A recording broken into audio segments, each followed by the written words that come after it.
Good day, everyone! Welcome to our Vodcast, titled Quality or Image. And we're so excited to have you join us today. I am Fritzway. I am Shane. I am Jan. I'm Fyra. I'm Kathleen. I'm Kurt. And I am John. Here's Aldred. I'm Adrian. And I'm here, Prince.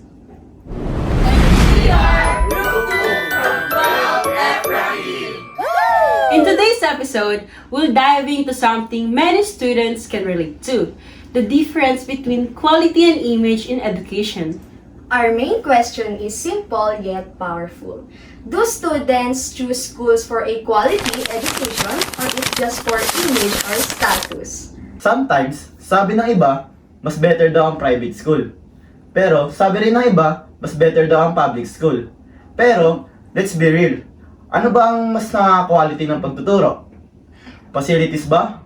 Or passion to learn? That's exactly what we're going to explore together. Real experiences, honest perspective, and meaningful reflections that connect to SDG 4 quality education. Because at the end of the day, education is defined by how you learn, improve at every stage, not where you study.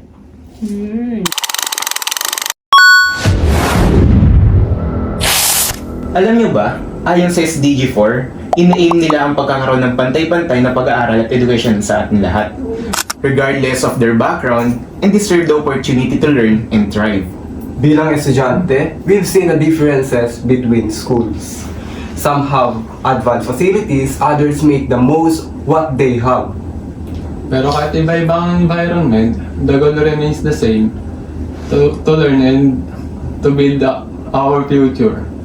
Exactly! Whether it's a public school in the province or private one in the city, every classroom holds students with dreams, teachers with passions, and stories that deserve to be heard. That's why we choose this topic. We don't want to compare to discriminate. We want to compare to understand. Because education shouldn't be about prestige. It should be about purpose.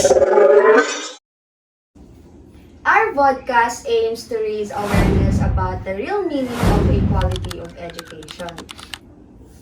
We want to inspire students, parents, and even teachers to think deeply what truly makes learning matter, meaningful and effective, but not just in grade, but in real growth.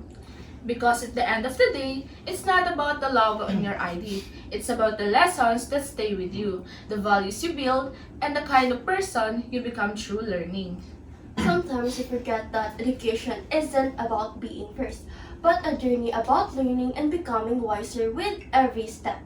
At the end, the value of that journey depends on the effort we put in, not in the building we study.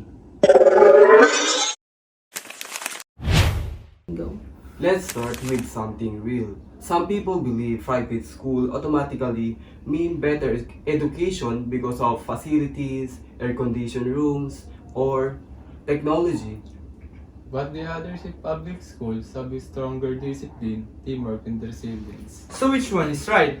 The truth is, both have their own strength. Quality isn't about the label, it's about how education shapes us as learners and as person. A student's success doesn't depend on what type of school, but on the attitude and commitment of the learner. Right.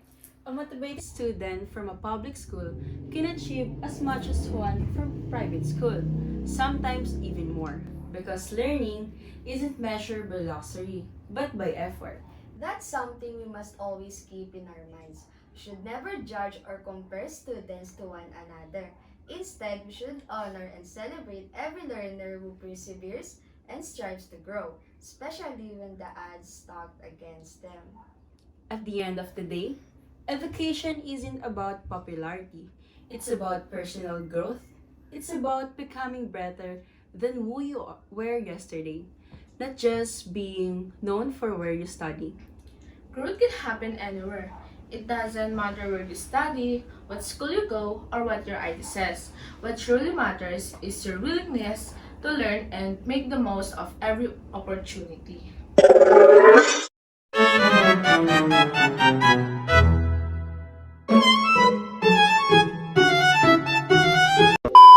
Come to think of it, many successful Filipinos heroes came from public schools.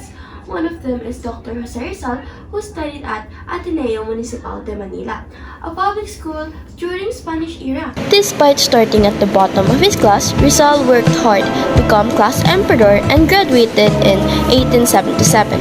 His writings and advocacy for education and reform inspired the Philippine Revolution. The ninth president of the Philippines, Diosdado Macapagal, Who studied at Lubao Elementary School and Lubao Intermediate School, both public institutions in Pampanga.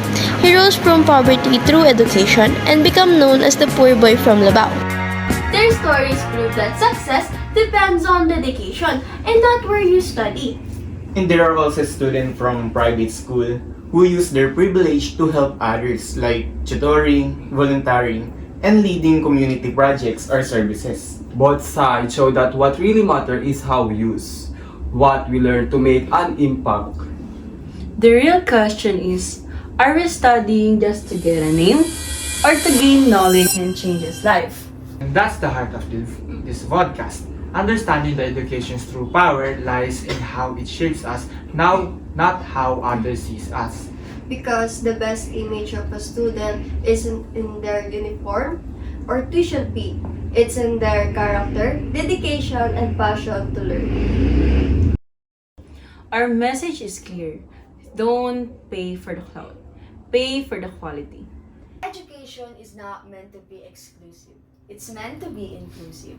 Encourage to everyone to choose school and teacher that nurture growth, not just reputation.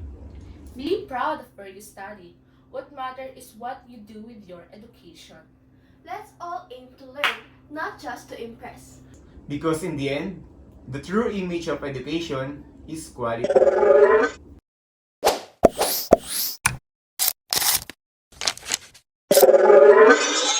Join us in promoting equal respect for all types of schools. Support your classmates, appreciate your teachers, and value every learning experience. Encourage others to see education not as competition, but as collaboration. And let's help create a world where every student, no matter where they come from, feels that their education matters.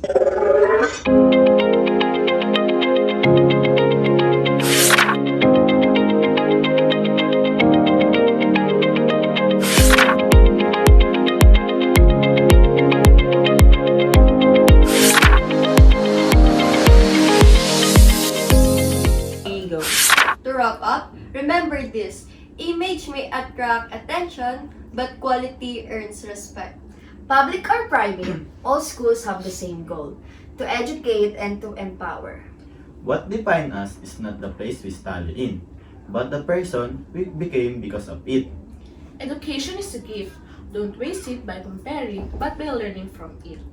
Let's continue to learn with humility. Let's strive with passion. Let's achieve with purpose. And let's remember that education builds not only our minds, but also our hearts.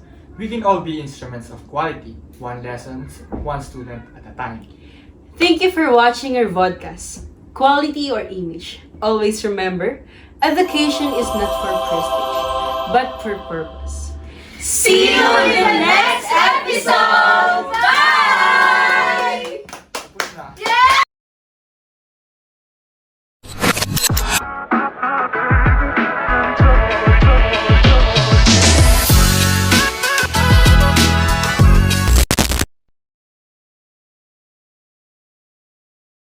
Huwag niya bilisan na. Ano ba ilagay yung action? Let's all Okay na, action na. not just to impress. Encourage to everyone to choose school and teacher that nurture growth, not just reputation. Okay na. Cut. Be proud of where you study. What matters is What you ulit Saan ka tingin? What matters? Doon din ako titingin, di ba? what you do pala. Parang siya sa Sige. Ikaw. Dito ka titingin na. Ano lang ka ba? Ano to? Tatlo kayo dyan. Ano ba? Hindi nga pre, para matapos na tayo. Fritz, Wei, Shane, Kurt, Jai, Fyra, Prince. Okay. Prince. Bye! na. Yeah!